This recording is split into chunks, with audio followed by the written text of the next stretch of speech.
Yes, boys, so the footage that you're seeing here, the video that you're watching right now, is literally just one of my group calls in the Alpha Setter program. So me and the boys were all on a call. I'm talking about CRM. Hopefully this video will help give you an understanding of what CRM is and how to use this in your business or in your appointment setting. CRM is definitely something that is really important. Tracking, data, all very important things if you want to keep scaling your income and scaling your business, right? So if you want a copy of the CRM that I'm using or something very similar, then just shoot me a message on Instagram, message me saying CRM, and I will send you a template for a Google Sheet CRM very similar to this one for free. Just message me and I'll send that over. Hope this video helps anyway, boys. Make sure to subscribe for more content like this. Let's get on to the video. Saturday. Right, boys, yeah. So for those of you who don't know what CRM is, it stands for Customer Relationship Management, but it's basically just like a way of tracking everything that you do in appointment setting. It's just a way to keep track of like your follow-ups and take a note of your leads, make some notes about things like book your conversion rate, stuff like that. So there's lots of different like CRM platforms out there, a lot of them that you've got to pay for. All businesses will have different processes for their CRM, but personally I prefer just to use Google Sheets. Obviously it's free, it's easy to get your whole team to access this, and it's just you can customize it to however you want, right? So this is the CRM that I've created for Alpha Setter 2.0 and the one that I've been using with my appointment setters. And I'm going to be sort of walking you through this. And also, if you want a copy of this as well, shoot me a DM on Discord and I'll send you the link to this to download this, right? So every time that I get a new lead, I will put their name here in the lead. So Damien is the new lead, and then I'd go on their Instagram profile. So let's go to Damien. I'd copy the link for his Instagram profile. I'd put it here just so that when it comes to the time where I'm sending a follow-up before the call, it's easy for me to just find his Instagram, shoot him a message saying, hey bro, are you all set for our call in 5 minutes? Because if you're booking a lot of calls or they have a lot of messages, sometimes it's very difficult to actually go down and find that person that you booked a call with, right? So date added, don't need me to explain that. Follow up, this is a very important tool, right? Whether you're doing outreach or inbound appointment setting, let's say that Damien messages me saying he's really busy at the moment and he can't book a call, but he might be free in a couple of days. In that case, I would write here in the follow-up box, 20th of April 2023. And what that will do is it will sort of remind me in the future to message when this day comes up. It will remind me to message him on this day, because again, if you're sending 50 messages a day of outreach or you're getting 50 messages a day of inbound leads, you're going to forget. You can't remember everyone. If you're dealing with so many people, you're going to forget these things, and we've all been there. I've been there. So it's super important to make notes of these things. What I would recommend you do, boys, is always have a pen and paper next to you when you're doing your appointment setting, because you're always going to have notes to take about these things. In the CRM document, don't know why it's not doing it on this one. I'll have to fix that. But as you can see here, when you write the date on it, when that day comes up, it will actually go green to remind you on the day to message this person. And if you miss the day, it will go red to say that, look, you're late, you needed to message this person. So that's just another good benefit of this. It's just to remind you boys to do your follow-ups, right?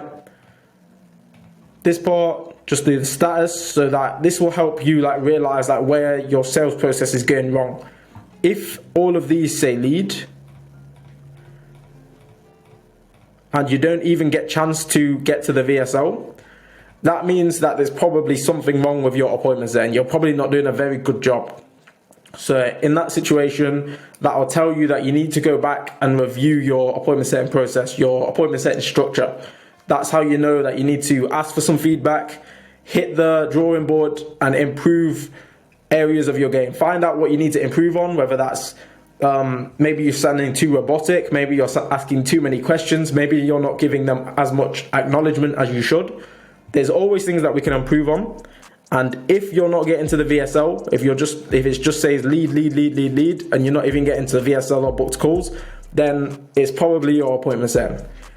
If it just says VSL,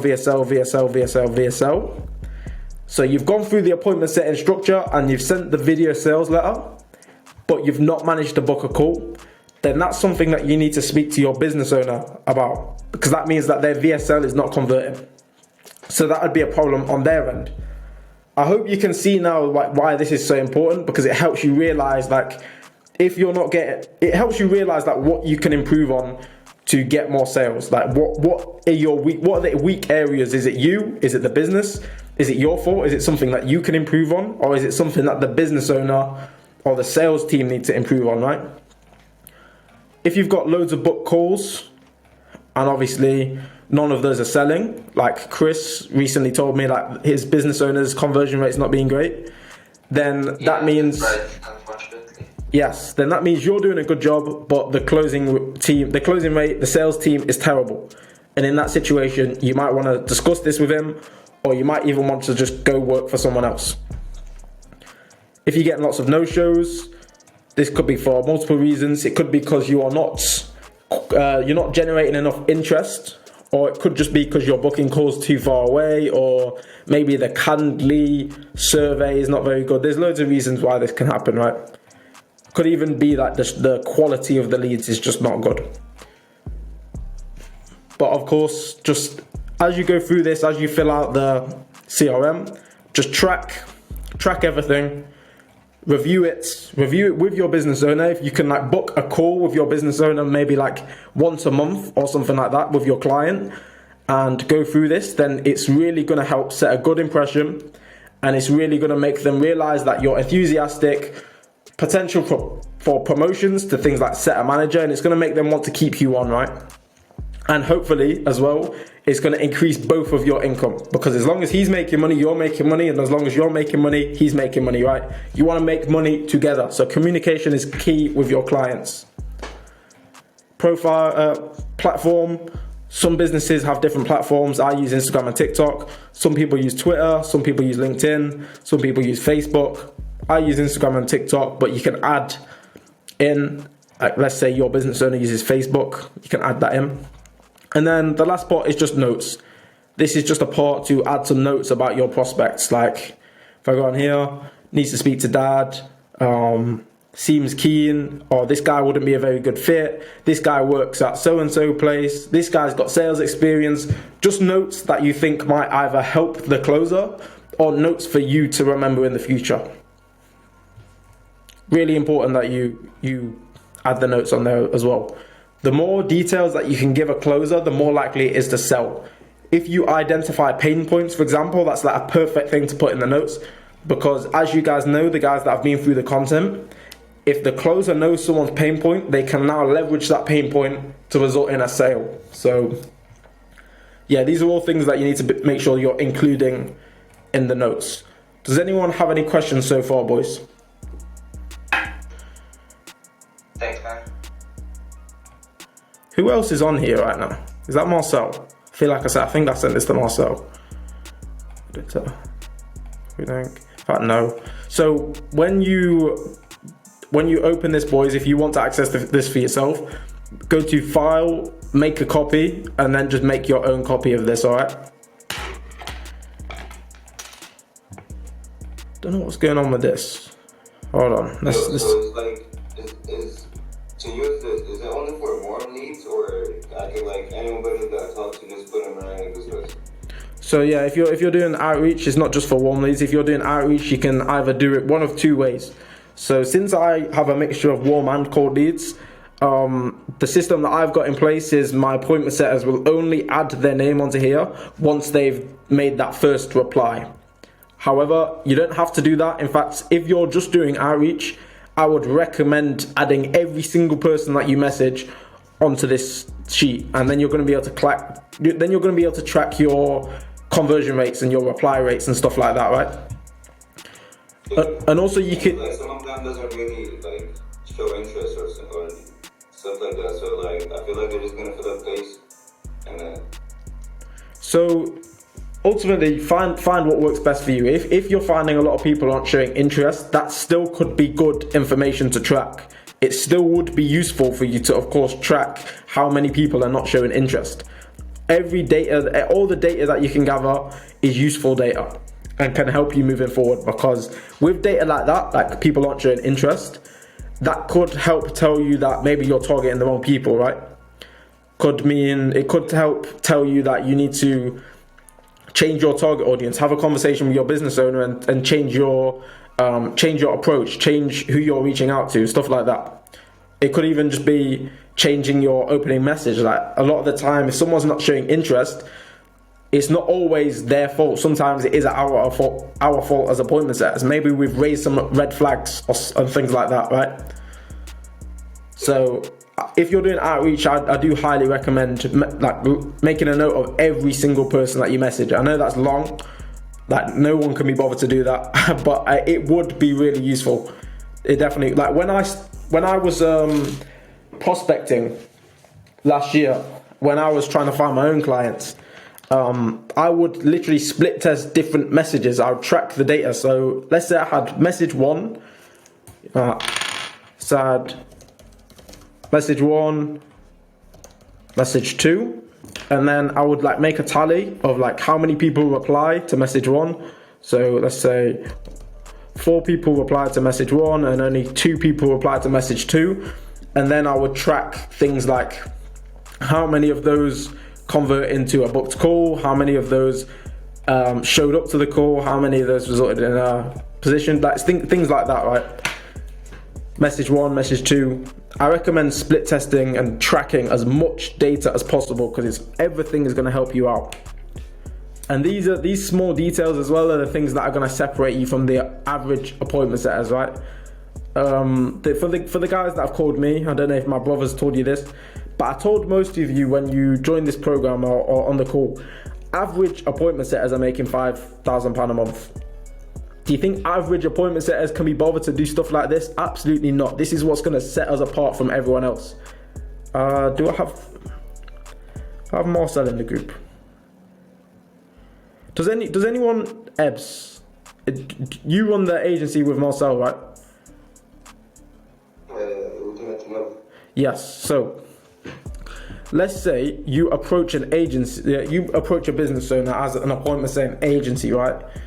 And let's say that they don't currently have a CRM template. Then you can actually use this, and you can actually help implement this into their business. So you like when you're making an offer with them and you're on a call, you can actually use this to help sort of increase your perceived value. Ask them, do you have a CRM in place? If they say no, then say, okay, no worries, we can absolutely set all of that up for you, a tracking sheet in order to track everything and find improvements for the business. But of course that will cost extra or something like that, right? And you can actually offer to implement this for them. And also it's a great way, because if you're running it on an agency model and you promise your client that you're going to be sending 100 messages a day from their account, then what that means is you can now track if your appointment setters are actually hitting the quotas, right? Let's say you have a guarantee that you're going to book them 10 qualified calls a week or a month or something. This is going to help you as an agency owner keep track of the people that you're outsourcing work to. So this will be really important for you and Marcel. Yeah, we'll definitely use it.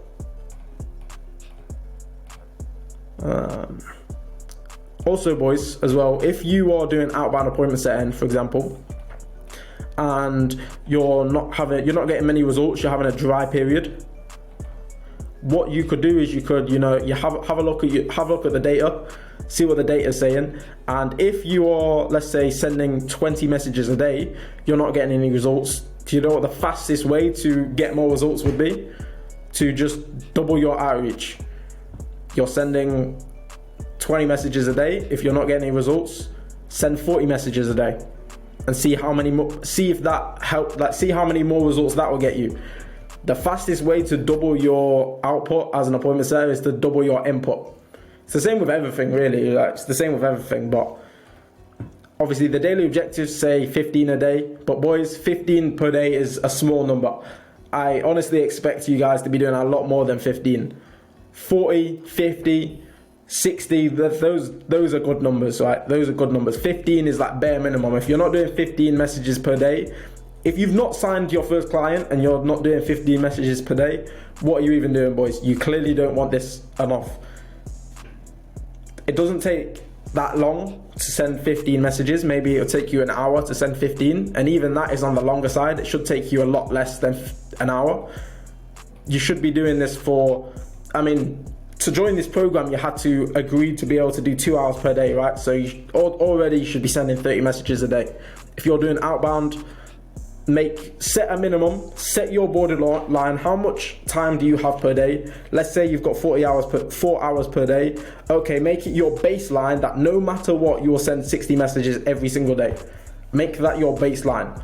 Don't allow yourself to go to sleep until you've sent those 60 messages. And by having that as your baseline and having like an urgency system where like, oh look, I can't go to sleep until I've completed this, that's going to make you more efficient. That's going to help you stay consistent, and building that routine is what's going to set you apart from everyone else. Again, because other people are lazy and inconsistent. Average people are lazy and inconsistent and still making 5K a month. If you are consistent and adopt that sense of urgency and you're tracking everything on a long enough time frame, you are just going to keep separating yourself from everyone else, and you are going to absolutely crush 5K a month and beyond.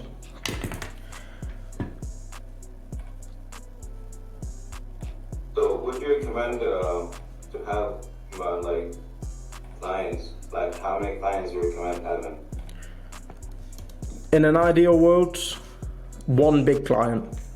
One good client is all you need to really make good money with appointment setting. You don't need more than one client. It just depends. It depends though, because let's say you was doing inbound appointment setting for me, and like obviously, if you guys know, my advertising has recently been blocked. At the moment, don't have a whole lot of messages, so maybe you'd have time to have another client when I'm not getting many messages, right? But if you're doing, say that again, sorry. That's literally what's happening with me now. My client got blocked with his advertising, so really? My name. Yeah, it's annoying, man. It's annoying. That's why I always say on my YouTube videos and TikToks, like, boys, starting a business is genuinely like not as sexy as all these gurus make it out to be. Like, it's so much easier making money through appointment setting than it is through actually having a business. Of course, there's other benefits to having a business. Like, it's super rewarding, super fulfilling, and at the end of the day, I make all the decisions, which is pretty cool. But genuinely, appointment setting is just so much focusing on one aspect of the business and leveraging someone else's business to make money. It's just such a genius way to make money right now. So for you, since you're not getting many inbound leads at the moment, then I assume, are you currently doing outreach for your client? No, he doesn't want outreach. I see. He really want outreach. I could ask him if he wants to, but he doesn't. I don't think he did. Yeah. So, in your case, then it might be worth picking up another client. Let's say. Fishing from my main account again, sending messages to other people. Yeah, for sure. So for someone that's doing an outbound appointment setting position, like Chris with Income Influence, I think that's the guy's name. Obviously, Chris's situation is a little bit different because that's Chris's business, but Chris's situation is a little bit different. But let's say you've got an outbound opportunity where you're working for someone, you're sending 40 messages a day. Let's say you're making, I don't know, £500 a month, £500 a week, so you're making like 2K a month, and you want to scale that, and you think, okay, maybe I should get a second client, I've got more time. It just wouldn't make sense for you to get a second client, because why send 40 messages a day for two different businesses when you could just send 80 messages a day from one business and really master his target audience and his offer. Once you know the ins and outs of an industry, like I know my target audience really well, once you can just truly understand your target audience, your avatar, their needs, their desires, their pain points, then you're going to keep making more money, boys. It's not a game of how many clients can I sign. It doesn't matter how many clients you sign. It matters how good you are at appointment setting. The only thing that will limit you from making money is not the amount of clients, but your skill level. How good are you at appointment setting? It's not about signing unless you're an agency model like Abs.